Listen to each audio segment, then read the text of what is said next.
Hello guys, welcome back to my channel. আবার চলে এসেছি আমরা লক্ষ্মী কিচেনে। আজকে বানানো হবে আম পোড়ার শরবত। তো আজকে আমগুলো আমি ভালোভাবে ধুয়ে নিয়েছি। এবার গ্যাসেতে এগুলোকে পুড়িয়ে নেব। তো কেমনভাবে গ্যাসে পোড়ায় প্রথমে দেখিয়ে নিই। গ্যাসটাকে জ্বালিয়ে নিলাম, নেওয়ার পরে আমগুলোকে এইভাবে সাজিয়ে দেবো। 4টে আমের আমি আজকে শরবত করব। তো আমগুলো এভাবে আমি উল্টে উল্টে পুড়িয়ে নেব। এক পিঠ হয়ে গেলে আবার আর এক পিঠ উল্টে দেবো। আর গ্যাসটাকে কিন্তু জোরেই করে রাখতে হবে। গ্যাসটা আস্তে দিলে আমগুলো ভিতরে শক্ত রয়ে যাবে, সেই জন্য গ্যাসটাকে জোরে করে দিতে হবে। আর এভাবে একবার একবার করে উল্টে দিতে হবে।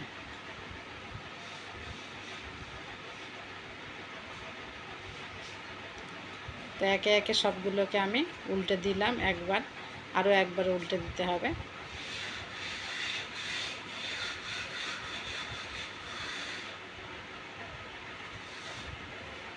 একে একে সবগুলোকে আমি উল্টে দিয়ে ভালোভাবে পুড়িয়ে নিয়েছি। এবার এগুলোকে ভালোভাবে পোড়ানো হয়ে গিয়েছে। এগুলোকে আমি এবারে একটা একটা করে তুলতে থাকবো। একটু ঠান্ডা হয়ে গেলে তারপরেই এগুলো ছিলতে হবে, নাহলে হাত পুড়ে যাবে। এগুলোকে আমি সব পাত্রে তুলে নেব এক এক করে। সবগুলোই তোলা হয়ে গেল। এগুলো এবারে আমি ছাড়িয়ে নেব ঠান্ডা করে নিয়ে। একটা ঠান্ডা এসছে, এগুলোকে আমি এক একটা ছাড়িয়ে নেব খোসাগুলো।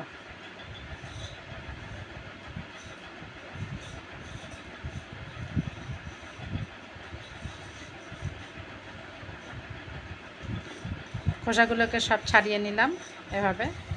আর গলেও গিয়েছে। এবার খোসাগুলোকে আমি ফেলে দেবো, দিয়ে হাত দিয়ে এগুলো আমি প্রথমে চটকিয়ে নেব।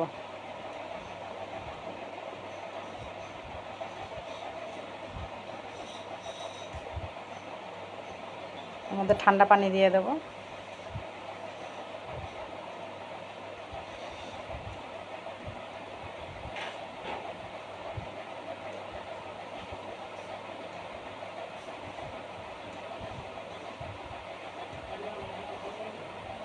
ঠান্ডা পানি দিয়ে এগুলোকে আমি হাত দিয়ে কষতে নেব প্রথমে।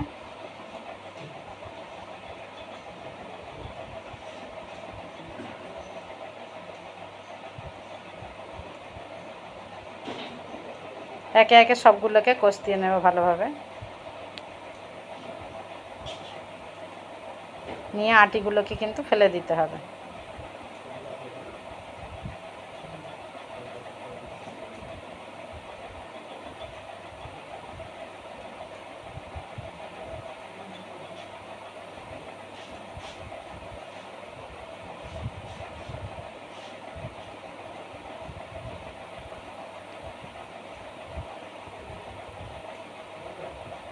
সবগুলোকে কষিয়ে নিলাম। এবার আটিগুলো ফেলে দেব, দিয়ে এটাকে আমি মিক্সার গ্রাইন্ডারে একবার ঘুরিয়ে আনবো। তাহলে যে আস্তে আস্তে এগুলো রয়েছে ওগুলো কিন্তু গলে যাবে। এর মধ্যে আমি দিয়ে দেবো 1 বাটি চিনি, একসঙ্গে গুঁড়ো হয়ে যাবে।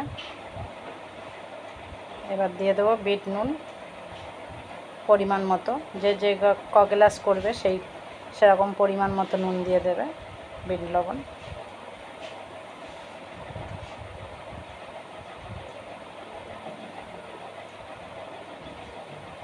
আমি 2 গ্লাস করবো, সেই জন্য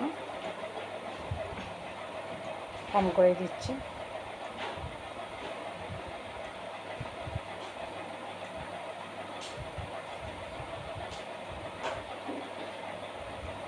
এর মধ্যে দিয়ে দেবো জিরে মরিচের গুঁড়ো,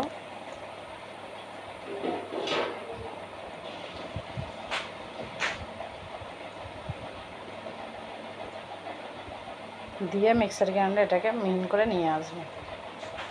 তো মিহিন করে নিয়ে আসা হয়ে গেছে। এবার ওটা গ্লাসের মধ্যে পরিবেশন করব। দারুণ একটা রেসিপি বন্ধুরা, গরমের সময় এভাবে বানিয়ে খাবে, শরীরের পক্ষেও ভালো আর খেতেও টেস্টি দারুণ।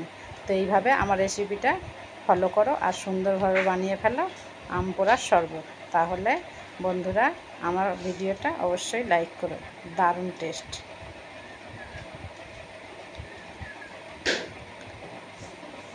লাইক কমেন্ট শেয়ার করতে ভুলবেন না। তাহলে আমার ভিডিও এই পর্যন্ত, টাটা বাই বাই।